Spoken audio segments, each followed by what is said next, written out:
Welcome back to our daily vlog. Today I've been tired. I just got out of bed and it's like 6 o'clock at night.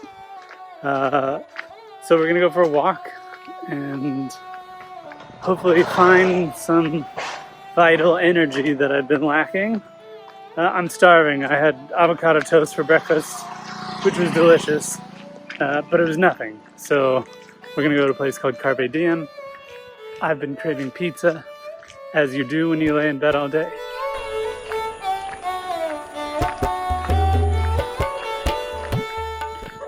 I have this love-hate relationship with tropical places because they are beautiful. Everything is so lush and green, but it's so hot and humid all the time, and I'm too white.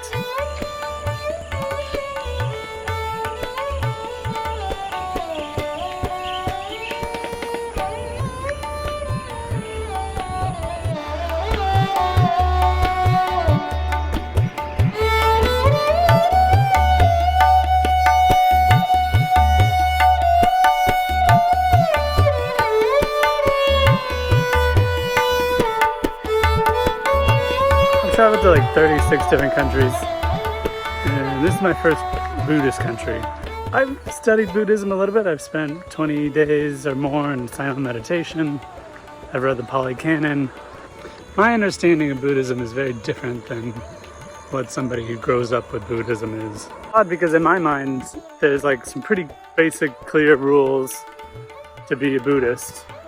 There's something called Shila, so to have Shila, you have to live in a certain way, and that means rule number one is to never kill anything. So you would imagine a Buddhist country would be vegetarian, and I think a lot of the Buddhists here are vegetarian, but a lot of them aren't, which is a big contradiction. To be a Buddhist is a lot more than being a vegetarian. I think at its core, it's all just about taking control of your mind and finding equanimity or peace. There's peace here, but there's also a lot of conflict, and I think there is in a lot of Buddhist countries around the world.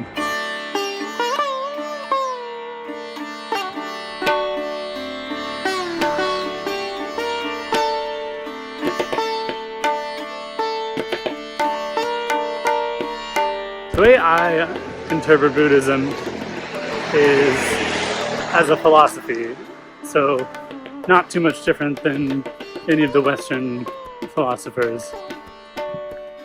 But I think in these countries, Buddhism is treated more as a religion, and with that comes rituals. There comes like the full moon ceremony, specific ways of dressing, and decorum, and everything involved with a religion.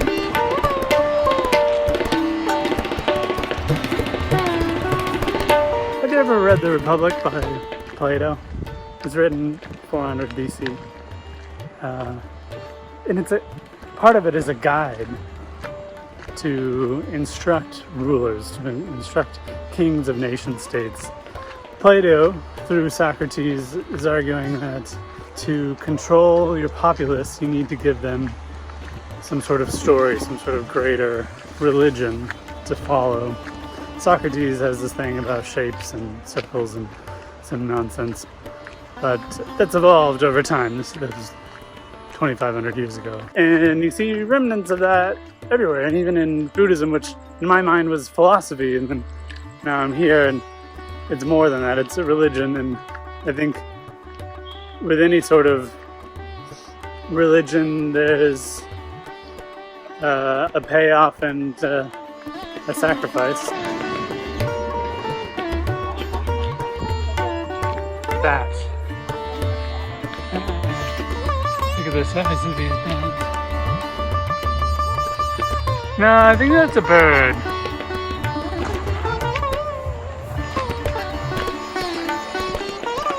I don't know where I'm going with all this. I still think Buddhism has given the world so much, and everyone should try to learn about it.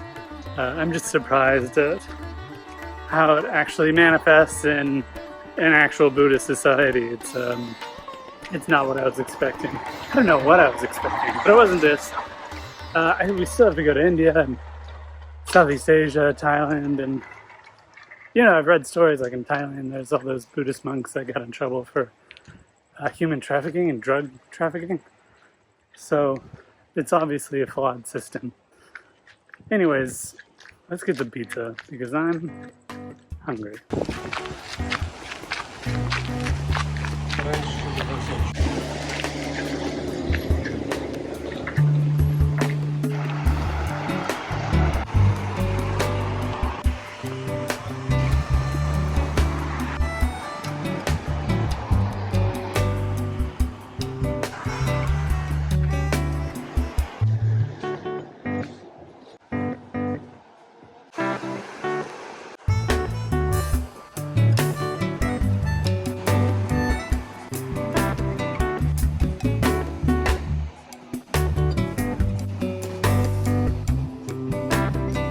Alright, that was like $27. The ceviche was so good. The spring rolls with mango, not my favorites. But they're alright. The pizza was pretty decent for being in Sri Lanka. Would I recommend? Yeah, sure. Try Carpe Diem. It's in a beautiful spot. It's a beautiful restaurant. Food is pretty good. Reasonably priced. Too easy. Now we're going to go to the grocery store. Alright, here's the coffee that we normally get, and it's like $8. This is the only decaf they have, and it's $20, so we're probably not going to get it. We got the knockoff of the original Red Bull, Red Boost, the Rhino.